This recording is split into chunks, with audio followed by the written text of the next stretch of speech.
Hello বন্ধুরা, আমি চলে এসেছি সকাল সকাল। আমরা মায়াপুর ধাম যাচ্ছি, তো দেখতে থাকো। এই আমার বউ, মা, আমার দুই ছেলে, আমার বাবা। তো আমরা বেলু স্টেশনে চলে এসেছি। তো ট্রেন আসছে কাটোয়া লোকাল, 5টা 50-এ কাটোয়া লোকাল ঢুকে গেছে। তো আমরা এই ট্রেনে উঠছি। তো ট্রেনটা হাওড়া থেকে কাটোয়া পর্যন্ত যায়। তো আমরা বেলু স্টেশনটা আমার কাছে, বেলু স্টেশনে উঠেছি। এই আমরা ট্রেনের মধ্যে উঠে সবাই বসে আছি। দেখো ট্রেন যাচ্ছে, কি মজা লাগছে, খুব ভালো লাগছে। ভিডিওটায় দেখতে থাকো। তো আমরা সবাই ট্রেনের মধ্যে বসে আছি, ট্রেনে বসে আছি, দেখতে থাকো। এই যে আমি, টাটা। খুব এনজয় হয়েছে যে যাওয়ার সময়। এই যে এটা হচ্ছে নবদ্বীপ ধামের স্পেশাল মিষ্টি। এই মিষ্টিটা শুধু ব্যান্ডেল থেকে কাটোয়া পর্যন্ত পাওয়া যায় মিষ্টিটা।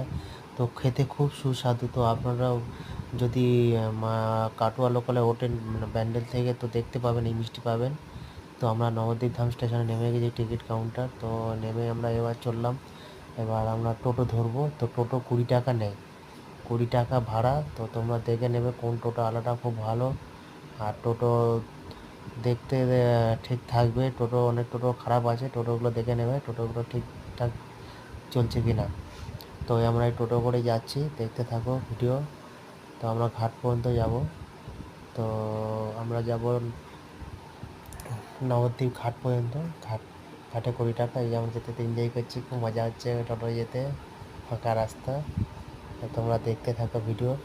আমরা এই ঘাটে চলে এসেছি। দেখো ঘাটে ভিড় দেখো। এই যে লঞ্চে যাওয়ার জন্য 10 টাকা, আর নৌকায় যেতে 5 টাকা। তো খুব রোদ্দুর ছিল ওই দিন, তো আমরা লঞ্চেই গেছি 10 টাকা করে টিকিট কেটে। তো দেখো এই যে আমরা টিকিট কাউন্টার ওখানে কত ভিড়, সবাই যাচ্ছে আসছে। তো ভিডিও দেখতে থাকো, লাইক কমেন্ট শেয়ার করতে থাকো, আরও নতুন নতুন ভিডিও আপডেট দেবো। তো দেখো এই যে আমরা লঞ্চে উঠে পড়েছি। ওই যে নৌকা, ওইটা হচ্ছে 5 টাকা ভাড়া। তো বিশাল রোদ্দুর ছিল, তার জন্য আমরা নৌকায় উঠতে পারিনি। তো আমরা লঞ্চে যাচ্ছি, তো ছাওয়া আছে। দেখতে থাকো ভিডিও, সবাইকে দেখাচ্ছি। ভিড় দেখো কেমন। এই যে এই যে আমরা সবাই আছি। এই যে ওপারেই মায়াপুর ধাম। সবাই যাচ্ছে, দেখা যায় ছাতা মাথা দিয়ে যাচ্ছে, কি সুন্দর। খুব রোদ্দুর ছিল ওই দিন। এই যে ওই যে নবদ্বীপ ধাম, ওই যে মন্দির দেখা যাচ্ছে।